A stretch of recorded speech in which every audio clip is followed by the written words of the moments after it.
Hello everyone, welcome back to my YouTube channel Roshni's lifes in a vlog.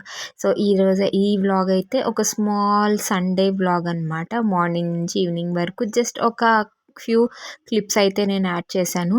ముందుగా చాలామంది కూడా నా వీడియోస్ అయితే చూస్తున్నారు, కానీ సబ్స్క్రైబ్ అయితే చేసుకోవట్లేదు. సో ఎవరైతే ఫస్ట్ టైం నా వీడియో చూస్తున్నట్లయితే please consider subscribing to my channel so that అందరికీ రీచ్ అవుతుంది.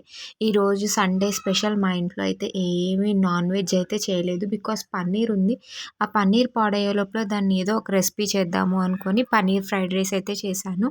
ముందుగా దానికోసం పన్నీర్ పీసెస్కి ఉప్పు కారం పట్టించి వేయించి పక్కన పెట్టేశాను. ఇంకా యాజ్ యూజువల్ ఫ్రైడ్ రైస్ ఎలా చేసుకుంటాము, క్యారెట్, ఆనియన్స్, క్యాప్సికమ్, క్యాబేజ్ అన్ని తురుములు వేసేసుకొని పొడి సోయా సాస్ వేసేసుకొని రైస్ వేసి కలుపుకొని లాస్ట్గా వేయించి పెట్టుకున్న పన్నీర్ పీసెస్ వేసి మిక్స్ చేసుకొని తింటే రిచ్ ప్రోటీన్డ్ పన్నీర్ ఫ్రైడ్ రైస్ అయితే రెడీ అయిపోతుంది. బట్ ఫస్ట్ టైం ట్రై చేసినా కానీ it was so good. Paneer పెద్ద క్యూబ్స్కి వేసుకునే కంటే చిన్న క్యూబ్స్గా వేసుకుంటేనే నేను చూపించినట్టు ముద్దకి మనకి పన్నీర్ పీస్ అయితే దొరుకుతుందనమాట. ఇంకా ఈవినింగ్ ఒక లంచ్ చేసిన తర్వాత పడుకొని లెగిచి చెల్లిది ఒకటి బ్లౌజ్ మగ్గం వర్క్ అయితే ఇచ్చాను. ఇంకా ఆమె కాల్ చేస్తే వెళ్ళి తెచ్చేసుకున్నాను.